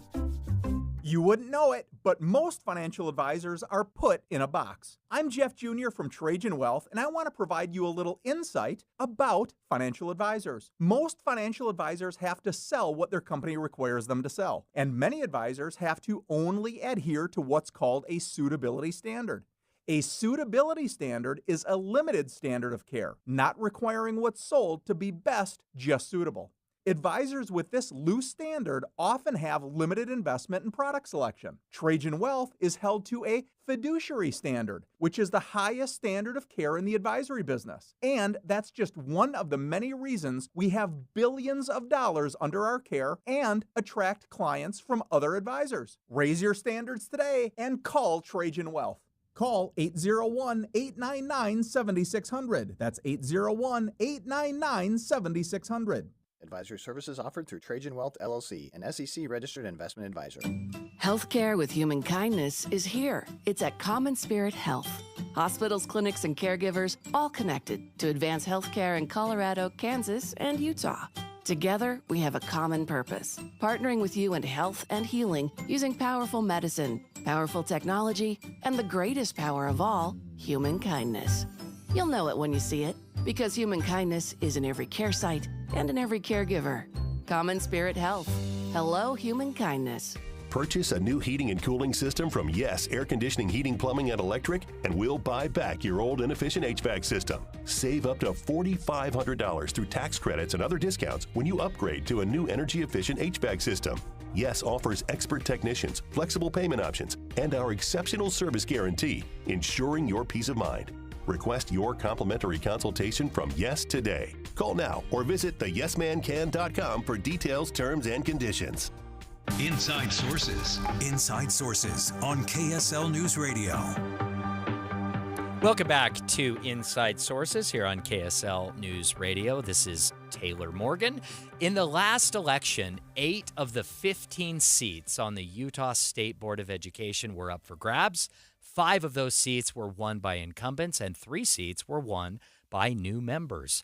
New members of the state school board include Rod Hall in District 3, Cole Kelly in District 12, and Amanda Bollinger in District 9. Over the next half hour, we're going to talk with 2 of the 3 new members of the Utah State Board of Education. First up is Cole Kelly from District 12. Cole, thanks so much for joining us here on Inside Sources. Appreciate your time today. Tell us, why did you run for the Utah State School Board of Education, and what do you hope to accomplish in that role representing District 12? I appreciate it. Thanks for having me on. Yeah, I'm a classroom teacher. I've been in the classroom for 28 years, and I've watched a slow decline and watched a frustrating trend in education. And the last 4 years, there's been nothing slow about it. And really, what I think that we've gotten away from is holding students to a high standard and really having a high expectation for students in our classrooms. And I think it's time to move the pendulum back the other way. We've got to get back to student excellence, student achievement. I feel like a big thing that's happening right now is that we're pushing kids through the system with very little concern for what they learn as they move through the system, as long as at the end of the road they get that certificate that says that they finished. And I think it's important for us to get back to focusing on making sure that students, as they move through the process, are learning and gaining a knowledge base that's going to help them as they move on into society. Cole, my understanding is you have 28 years of experience teaching in the classroom. So not just leadership or administration in education, but actually in the classroom teaching for 28 years. I think that is important and is part of your background. You made a name for yourself championing out-of-the-box thinking, looking at doing things differently to get different results. Tell us about that. Yeah, I'm a coach as well. I tell my athletes all the time that insanity is doing the same thing over and over again, expecting a different result, right? And with the trajectory the way that it is, we know where education is in Utah, and I care deeply about education. I want what's best for our kids. I want what's best for our students. But if we continue to do the same things over and over again, we're not going to get a different result. And the trend in terms of student proficiency and watching our students, the graduating class of 2024, if you look at the proficiency rates of that graduating class, in the core subjects, each core subject, they're below 50%, and that's not acceptable. We've got to really take a hard look at what we're doing in our education system, and we can't keep doing the same thing over and over again. And I certainly absolutely champion myself as somebody who is willing to change things up, look at different ideas, look at different ways of doing things, and I have some of those ideas that I hope we can implement throughout Utah. We're speaking with Cole Kelly, new member of the Utah State Board of Education representing District 12. District 12 includes Orem, Linden, Heber City, Vernal, and the rest of the Uinta Basin. Cole, are there specific needs and challenges in District 12 that need some special attention or that we need to raise awareness about? Yeah, it's interesting because you've got Orem that's obviously, one of the bigger cities in the state of Utah, but then you go out and my district covers Vernal, Utah, Uinta County, Daggett County, Duchesne County, and you've got very different issues that you're dealing with when you look at some of those smaller communities. In Alpine School District right now, it was just voted that we're going to split into 3 districts. And so, Orem, Pleasant Grove, Linden, and Vineyard will be its own district, and Linden, Vineyard, and Orem are part of my district. But when you go out to Heber City, You go out into those rural communities, it's a very different dynamic. And one of the things that I certainly hope to do, during the campaign, I made several visits out to those counties, tried to talk with constituents, tried to understand their issues, their problems, what they're dealing with. And it's interesting because, in a place like Uintah County, they're struggling to find teachers to fill certain positions because jobs are so plentiful in the oil fields and in the energy sector out there. But then you go just down the road a little bit to Duchesne, and you look at Duchesne County, and it's a very different dynamic where, they're not, they're not struggling with trying to fill positions, but then they're also taking advantage of certain situations with staff there. So it's, the dynamics of those communities are very different. So it's important, to make sure that we, get out to those areas and listen to their needs and make sure that we're addressing those on the state school board. Education is always a top issue every year during the general session of the Utah State Legislature. That session kicks off very soon. Cole, what do you see your role as a new member of the Utah State Board of Education being during the legislative session? How will you advocate for your constituents in District 12 as a member of the school board during the session? Yeah, I've throughout the process of campaigning and throughout the process of winning that election, I've gotten to know a number of our legislators, and one of the things that I hope to really be able to do, they have lots of questions as to what happens. I think sometimes, legislators are talking to administrators, they might be talking to superintendents, they might be talking to some of the stakeholders, but when it gets down to the ground level in the classroom, I think the classroom teacher needs a voice, and I feel like I've been able to shed some light already on a number of topics and a number of bills that are being ran, and how that's going to impact the classroom. One of the struggles we have, with Donald Trump coming into office in his first 4 years in office, one of the things that he prioritized was getting rid of regulation, getting rid of red tape. And I feel like oftentimes in education, it's going the opposite direction. We are adding more red tape and more regulation and making it more difficult for teachers to do the job in the classroom. And I think it's time, to provide a perspective that, hey, let's get rid of some of this red tape. Let's make sure that we allow teachers the freedom to do their job and to do it right. But then I think an important element of that is that there has to be accountability. And if teachers are doing a poor job, we've got to have the ability to make sure that we help them find a new profession and get them out of education if education is not the right place for them. Yeah. We're speaking with Cole Kelly, new member of the Utah State Board of Education, representing District 12. Cole, as you talk about all of these issues, and you have mentioned a number of specific challenges facing educators and students throughout your district and in the state of Utah when it comes to K-12 education. If you had to narrow it down to what you think are really the most pressing challenges facing, let's say, teachers in the classroom specifically, given your background, what are those challenges?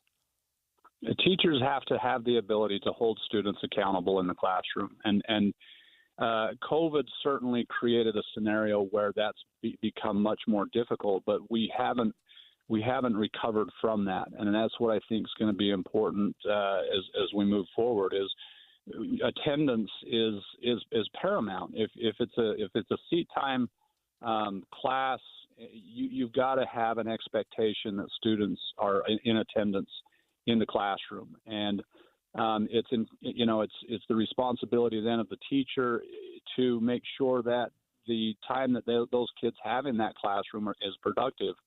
But grades, you've got administrators that really push teachers to pass everyone type thing. There's a little bit of the no child left behind mentality that kind of has permeated throughout education. And while certainly every child is important, every child holding students accountable is going to be a lesson that they need to learn as they move out into the world. Yeah. And so we've got to do a better job of making sure that students understand that there is accountability for your decisions. That if you don't attend class, that you're not going to pass. And we've got to get back to just basic accountability for students in the classroom. Cole Kelly, new member of the Utah State Board of Education, thank you so much for your time. Coming up after the break, we will speak with another new member of the State School Board, Amanda Bollinger. Good afternoon, 2:30 at KSL News Radio. I'm Jeff Kaplan. 37 degrees. KSL's top story is breaking news. President Biden has issued a major disaster declaration for Southern California.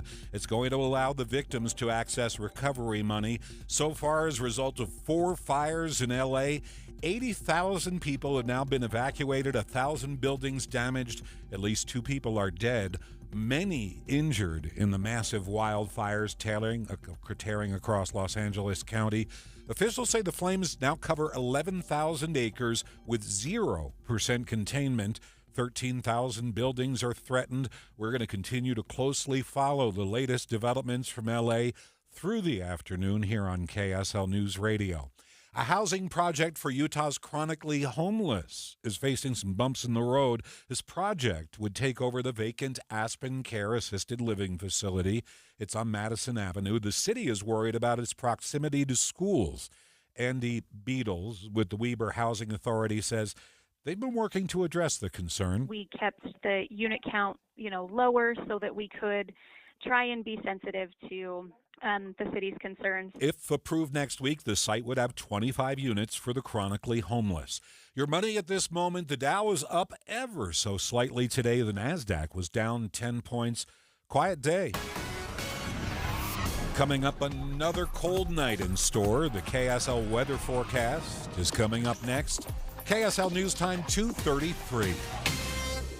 Mornings are for recharging. And they're for starting your day right. We volunteer to join you in the car. Get news and weather at 102.7 FM during the most important part of your day. Andy and Amanda, each morning between 5 and 9 on KSL News Radio. Do you have any idea how hard your heating system has to work when your old windows let the cold air seep in? Your energy bill is going through the roof. But there's an answer, and it comes from Advanced Window Products. For 38 years, they've been building state-of-the-art insulated windows and frames, and every one of them is built right here in Utah. So let me explain why it's cost-effective to call them for new windows right now. First, you'll see a significant drop in your energy bills, winter and summer, and right now, call Advanced Windows and you'll get $2,500 off on 10 windows or more. Triple-coated, argon-filled and sealed double-pane insulated glass that'll keep out the cold, and custom frames in any style, any color. Advanced Windows offers a 60-month, 0% interest payment plan, and they even offer a plan with no payment, no interest for 24 months. Plus, that $2,500 off right now. Call for a no-pressure consultation,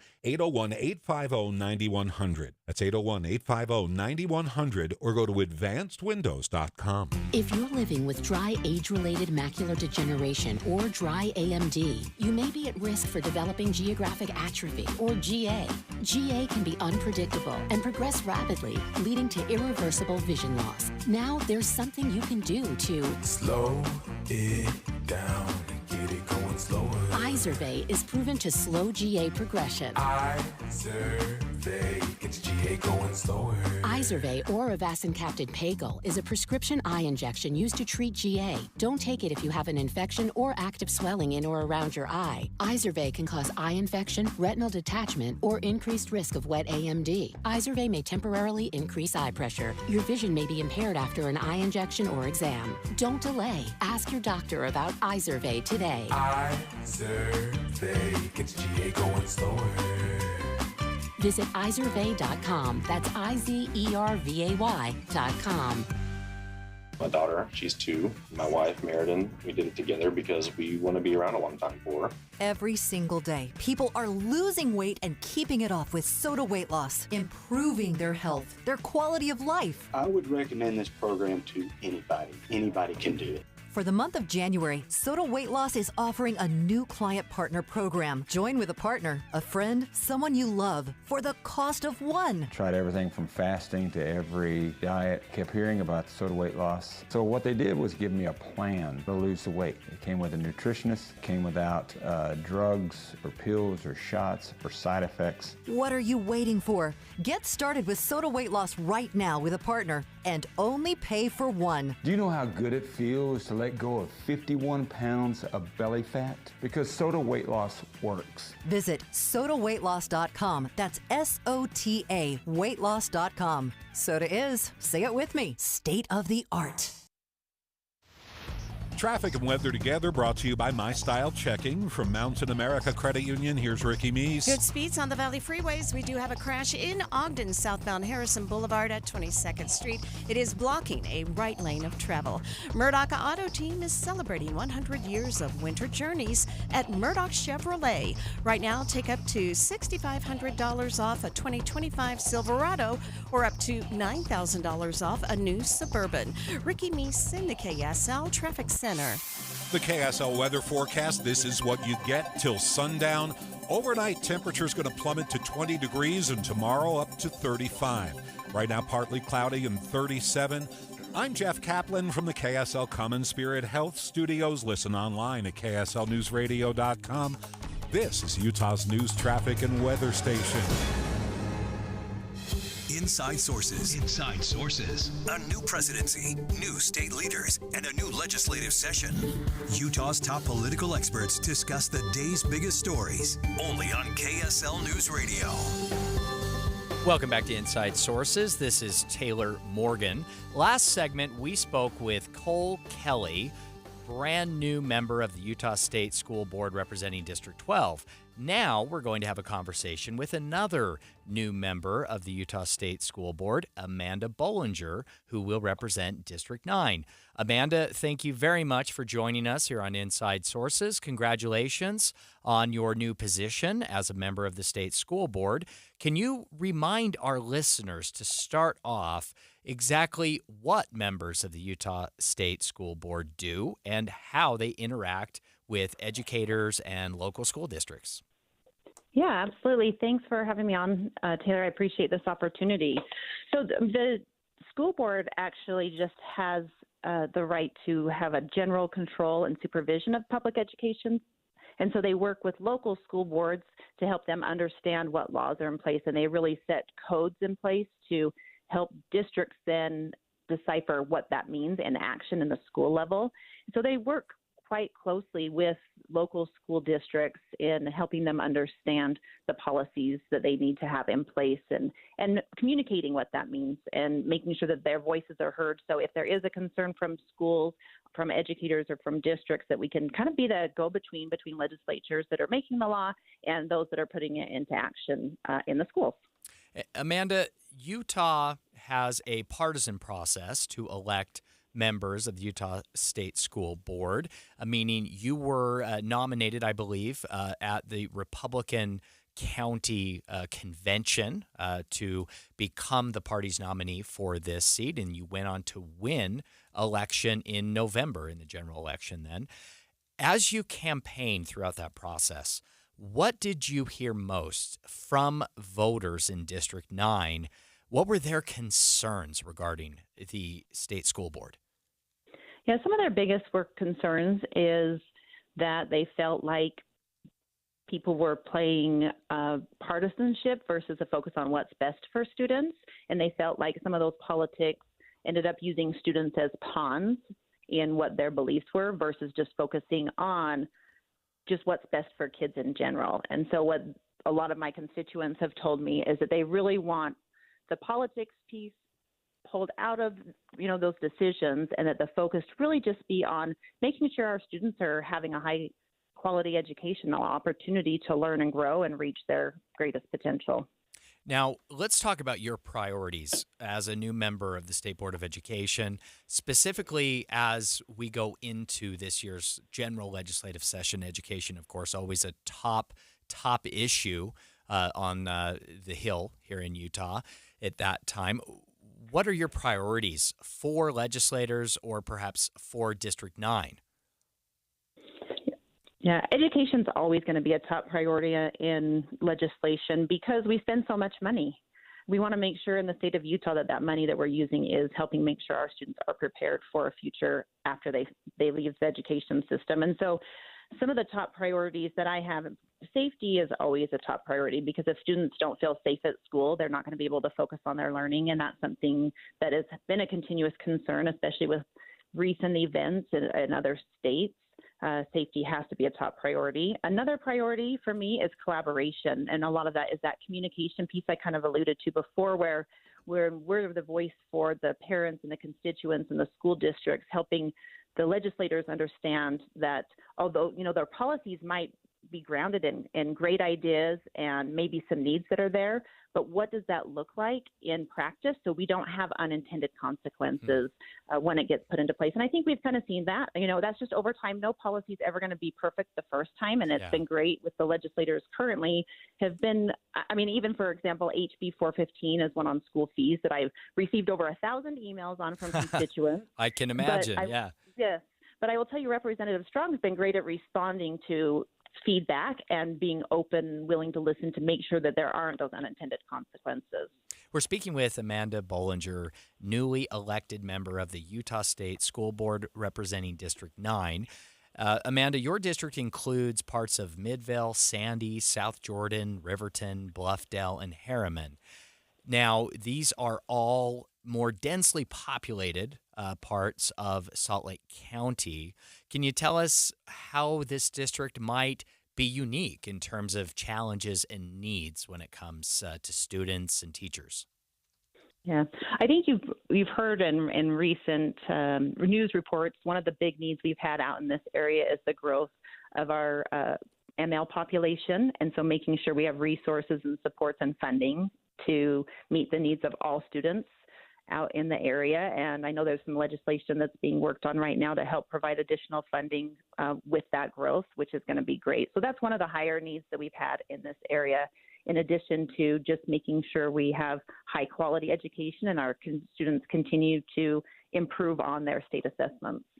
If you could ask, and I promise, Amanda, I'm not trying to put you on the spot here or get you in any kind of trouble, but if you could create a short wish list for Utah state lawmakers, things that they would do to help improve education here in the state of Utah and specifically in District 9, what would that wish list include? If I had a magic wand to make this happen, I wish that they would have more unrestricted funding so that local school districts and local schools could choose how to spend that money for their local needs. Right now, a lot of our legislation and a lot of laws are in little buckets that have to be spent on certain things. And not all districts have the same needs, kind of like we talked about with the ML population. So if I had a magic wand to make this happen, I would have a wider range of funds that could be used and decided at a district level to meet the needs versus them saying what needs to be spent on. Now we only have a minute left, not a lot of time. But I want to ask you a little bit about your background and your experience and how you think that will translate to your service as a member of the State Board of Education. Yeah, so I've been in education for 24 years. I've worked as a paraeducator, as a teacher, as a principal, district administration, and special ed and teaching and learning. So I think that my understanding of how those laws and policies and even board rule can impact a school really helped me to bridge the gap between our constituents and our stakeholders in school districts and the legislature to give that perspective of maybe some things they may not think about and how we can avoid those unintended consequences. Amanda Bollinger, new member of the Utah State School Board representing District 9. Thank you so much for your time, and we will have you back as we move forward, especially during the session, to keep our listeners updated in District 9. Hey, my pleasure. Thanks for having me, Taylor. Coming up next here on KSL Inside Sources, we are going to revisit Governor Spencer Cox's inauguration that took place earlier today and share some key takeaways and audio from that event. Stay right here. You bought a house, or maybe you're building one, but it just isn't feeling like home. Not yet. AMC Building Materials has this undeniable knack for transforming a house into a home, your home. How do they do that? They combine years of exceptional kitchen and bath creations with your ideas. In fact, customer satisfaction is their #1 priority. You know what you want. You know it's not going to be cookie cutter, and this is exactly where AMC shines. AMC delivers exceptional quality, bold-style kitchen and bath designs, along with their exceptional value and a timeline you'll love. Most projects are complete by the elite AMC professional installers in under 10 days. Immerse yourself in the beauty, function, and feel in person at the AMC Building Materials showroom in Salt Lake City. Get directions and schedule your free estimate at amckitchenslc.org. AMC Building Materials, transforming your house into a home. amckitchenslc.org. Life can feel hard or overwhelming sometimes, but you don't have to face things alone. Getting help for yourself or someone you're worried about starts with a call or text to 988, where you always have someone to talk to, someone to help you, and somewhere safe to go. 988 Utah is here for anyone experiencing mental health challenges or emotional distress. 988 Utah can even help you navigate how to support your struggling loved ones. Whether you're struggling with anxiety, depression, or suicidal thoughts, trained professionals are ready to listen and provide free, confidential support 24/7. Utah, don't hesitate to call or text 988 for you or someone you care about. The caring staff at 988 Utah can connect you to the right resources. Learn more at 988.utah.gov. This is a story of the one. As a maintenance specialist for University Housing, he knows college students can major in wear and tear. Plus, housing so many students doesn't leave a lot of room to house all the supplies he needs. That's where Grainger comes in. With over 1 million industrial-grade products and fast, dependable delivery, Grainger carries the quality products he needs so he doesn't have to. From a new door hinge to a whole new faucet. Call, click Grainger.com, or just stop by. Grainger, for the ones who get it done. Get in zone, AutoZone. Welcome to AutoZone. What are you working on today? Thinking about gas mileage? You know, changing your oil with a full synthetic oil like Mobil 1 can help your engine get more miles.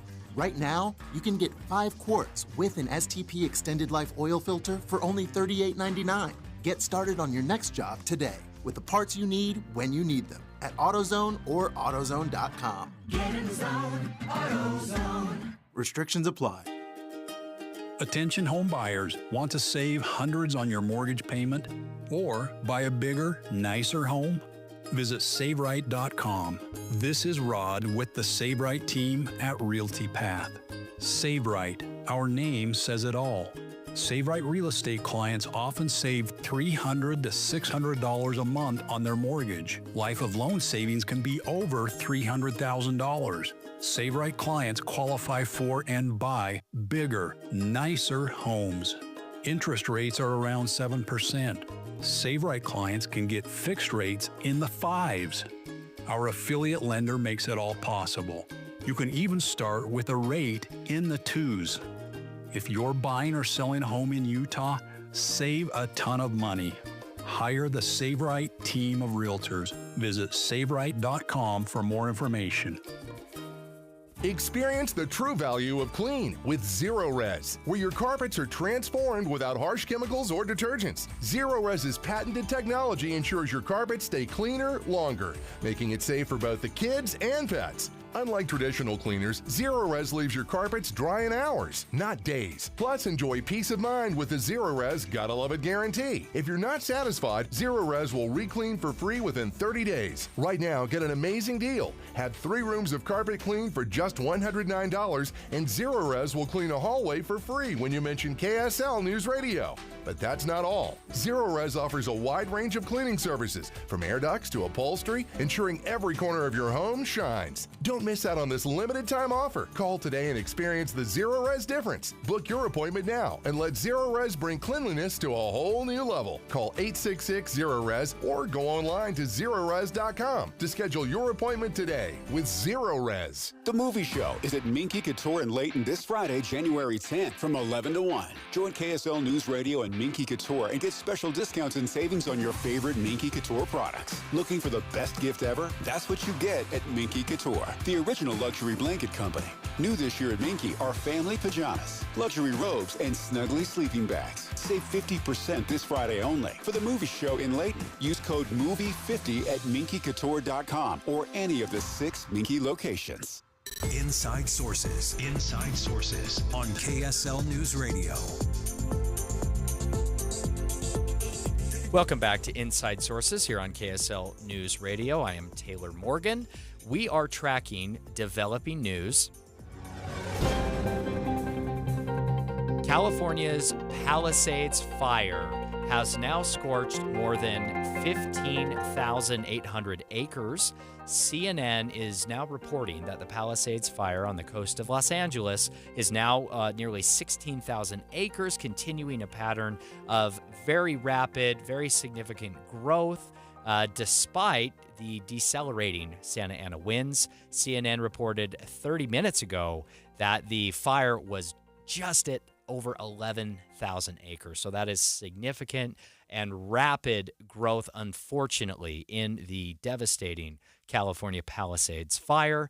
This may seem like a drastic jump. However, CNN is also reporting that fire authorities are able to track acres burned from aerial cameras on airplanes, and that information can become outdated very quickly. So this is certainly something that we will continue to monitor and track so that we have the best, most up-to-date data on acres that have been impacted in the Palisades fire there on the coast of California, just outside the city of Los Angeles. This is all going to come down really to weather and things that are very difficult to control for those on the ground trying to fight this fire. Well, pivoting away from the Palisades fire, we want to revisit now the inauguration ceremony of Utah Governor Spencer Cox, who won his second term as governor of the state of Utah. Governor Cox has also gone on the record previously stating that this would be his final term serving as governor of the state of Utah. And in his comments, in his speech today, during his inaugural address that was held at the Eccles Theater here in downtown Salt Lake City before a crowd really of Utah's political who's who. We spoke earlier last hour with former Governor Gary Herbert, who was himself in attendance. Also former Utah Governor Mike Leavitt was there, as well as lawmakers and other Utah politicos. Governor Cox had some very interesting, intriguing things to say. In his inaugural address earlier today. He framed his second term as governor around the importance of building and leveraging Utah's unique social capital. Let's listen to his words on that. And if we only measure financial capital, Utah may fall short by many measuring sticks. But you see, where we truly shine, and this is the secret to our success, is something a little more obscure called social capital. Most importantly, social capital is not created by government. It is created in our families, our congregations, our neighborhoods, in our volunteer organizations. Now, this is, in my opinion, a bit of an evolution of sorts in the way that Governor Spencer Cox talks about Utah. It has been very common over the 4 years of his first administration, and still the narrative continues among many other Utah leaders about Utah's economic success, our growing and very strong economy. Indeed, Utah has had the fastest growing, strongest economy in the country by many reports and many measures. We often report on these accolades that Utah continually receives. We're number one economically in this way or for this market, this sector. And indeed, Utah's economy is strong. We do have significant challenges. But this, in my eyes, is a bit of a pivot from Governor Spencer Cox, focusing less on just taxes and the economy and business development and growth in a financial sense, but to give credit for all of Utah's success ultimately to, as he puts it, faith, family, and community. So a bit of an evolution here. Let's listen to more from Governor Cox describing social capital here in Utah and what it's accomplished. The incredible things that we have been able to accomplish over the past 4 years happened because of our strong social capital. And if we want to continue to cut taxes, create jobs, build infrastructure, lift people out of poverty, and make the American dream a reality for the next generation, we need more of it. And it can only happen one family, one neighborhood, and one community at a time. Governor Cox said that faith, family, and community, Utah has it, and the rest of the world is desperately yearning for it. This is interesting to me because Governor Cox, as I mentioned, is evolving a little bit in his political speech. He is not necessarily taking a hard turn away from all of the positive things about Utah's economy and having low tax rates and a business-friendly environment here. But he is pivoting to focus on faith, family, and community in a way that some might speculate or wonder if this is an indication that Governor Cox has ambitions perhaps on a national stage beyond his role or his second term here as governor of the state of Utah. Again, as I mentioned, he has said that this will be his final term serving as governor of the state of Utah. He could continue to serve a third term if he wanted, but he has said he will not. So perhaps it is me just speculating, but one has to wonder if this is indicative of future ambitions or national ideas for Governor Cox or those in his team. Let's listen to more of Governor Cox talking about faith, family, and community. Faith, family, and community. Faith, family, and community. Utah has it, and the rest of the world is desperately yearning to find it again. We must not give up now when it's needed more than ever. With marriage rates down worldwide, births at an all-time low, deaths of despair at an all-time high, and a sense of community vanishing across much of the Western world, Utah must stand tall as that shining city on a hill. We must be different. Very passionate words there from Utah Governor Spencer Cox, talking about, in his opinion, the importance of faith, family, and community, and how Utah is a light on a hill, the city on a hill, in his words, an example to the rest of the nation of how faith, family, and community can lead to economic success and prosperity. Governor Cox continued highlighting his belief that government is not the source of solutions to our problems, that problems, in his opinion, have to be solved at the neighborhood level, by faith, family, and communities. There is no government program we can create or law we can pass that will solve these problems. Now, some may try, and they will inevitably fail in that process. C.S. Lewis once described it as running back and forth with fire extinguishers at a time of flood. There is only one true solution, and it begins within the walls of our own homes and then extends to our neighbors. Governor Spencer Cox is a family man, and he is a man of faith. These are not new messages or new themes from Spencer Cox. However, this is, in my experience and in my perspective, this is the first time as a public figure in a public setting like this, in his inaugural address today, that he put these issues at the very, very front and at the top of the list. A lot to look forward to from the next administration of Governor Spencer Cox. Stay right here. Afternoon News with Jeff Kaplan is coming up next. KSL FM Midvale. KSL Salt Lake City. From the KSL Common Spirit Health Studios. This Leos is live at the KSL National News Desk. Jeff, the fire is being called the most destructive in the history of Los Angeles.